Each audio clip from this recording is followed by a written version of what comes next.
അപ്പോൾ ഇന്ന് നല്ലൊരു പെപ്പർ ചിക്കൻ എങ്ങനെ ഉണ്ടാക്കാമെന്ന് നോക്കാം. അപ്പോൾ അതിനു വേണ്ടി 1/2 കിലോ ചിക്കനിലേക്ക് 1/2 ടീസ്പൂൺ വീതം മഞ്ഞൾപ്പൊടി, മുളക് പൊടി, ആവശ്യത്തിന് ഉപ്പ് ചേർത്ത് ഇത് നന്നായിട്ട് മിക്സ് ചെയ്ത് 1 മണിക്കൂറോളം അവിടെ റെസ്റ്റിന് വെച്ചതിന് ശേഷം നമുക്ക് പെപ്പർ ചിക്കൻ റെഡിയാക്കാം. ഇനി ഇതിലേക്ക് ഒരു മസാല പൊടിച്ച് വെക്കണം. അപ്പോൾ അതിന് വേണ്ടി 1 ടേബിൾ സ്പൂണ് മല്ലി, 1 ടീസ്പൂണ് പെരിഞ്ജീരകം, 1 ടീസ്പൂണ് നല്ല ജീരകം, 1 ടീസ്പൂണ് കുരുമുളക്. ഇതൊന്ന് ചൂടാക്കി ഇത് വറുത്തെടുക്കുക. ചെറിയ തീയിൽ ഇതിങ്ങനെ ഒന്ന് ചൂടാക്കിയെടുക്കുക.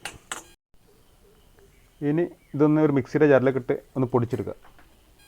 ഇനി ഒരു കടായി അടുപ്പത്ത് വെച്ച് ഒരു 2 ടേബിൾ സ്പൂണ് കടലെണ്ണ വയ്ക്കുന്നുണ്ട്. ഇതിലേക്ക് കുറച്ച് കറിവേപ്പില ഇടുന്നുണ്ട്.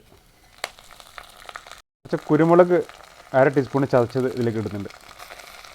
ആ കുരുമുളക് ആ എണ്ണയിൽ ഒന്ന് വഴറ്റിയതിന് ശേഷം ഇതിലേക്ക് ഇഞ്ചി വെളുത്തുള്ളി നന്നായി ഫൈൻ ചോപ്പ് ചെയ്തത് ഇതിലേക്ക് ഇടുന്നുണ്ട്. ഇതൊന്ന് ജസ്റ്റ് സോട്ട് ചെയ്തതിന് ശേഷം നമുക്ക് പച്ചമുളകും സവാള ചോപ്പ് ചെയ്ത് വിടാം. 3 പച്ചമുളക് പൊളിച്ചത്, 2 മീഡിയം സവാള ചോപ്പ് ചെയ്തത്.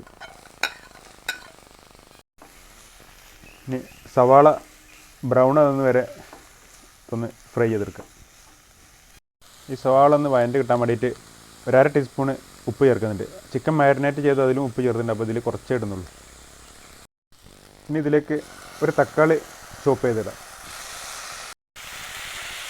തക്കാളി ഒന്ന് മൂടി വെച്ച് വേവിച്ചാലേ ഒന്ന് വെന്ത് കിട്ടുള്ളൂ. ഇനി ഇതിലേക്ക് നേരത്തെ മാരിനേറ്റ് ചെയ്ത് വെച്ച ചിക്കൻ ചേർക്കാം. ചിക്കൻ ഇതിൽ നന്നായിട്ടൊന്ന് മിക്സ് ചെയ്തെടുക്കുക.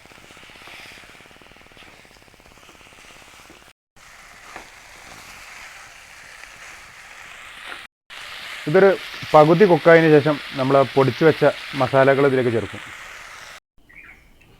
ഒരു 15 മിനിറ്റിന് ശേഷം മൂടി തുറന്ന് ഒരു 2 ടേബിൾ സ്പൂണ് നമ്മൾ പൊടിച്ച മസാല ചേർക്കുക.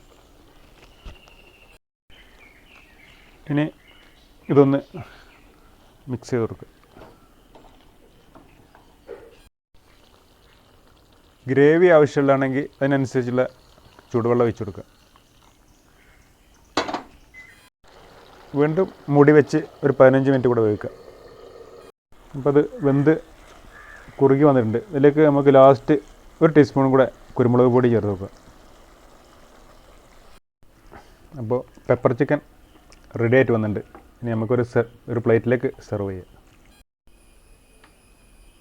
അപ്പോൾ പ്ലേറ്റിലേക്ക് മാറ്റാം. അപ്പോൾ ഗാർണിഷിന് വേണ്ടി ഒരു ഗ്രീൻ ചില്ലിയും കറിവേപ്പിലും വെച്ച് കൊടുക്കുക. അപ്പോൾ നല്ല സോഫ്റ്റ് ചപ്പാത്തിൻ്റെ കൂടെയാണ് ഇത് കഴിക്കാൻ നല്ല പെർഫെക്റ്റ് ആയിട്ട് എനിക്ക് തോന്നുന്നത്.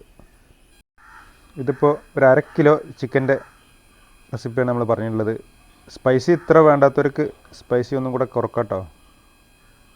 അപ്പോൾ ഓക്കെ.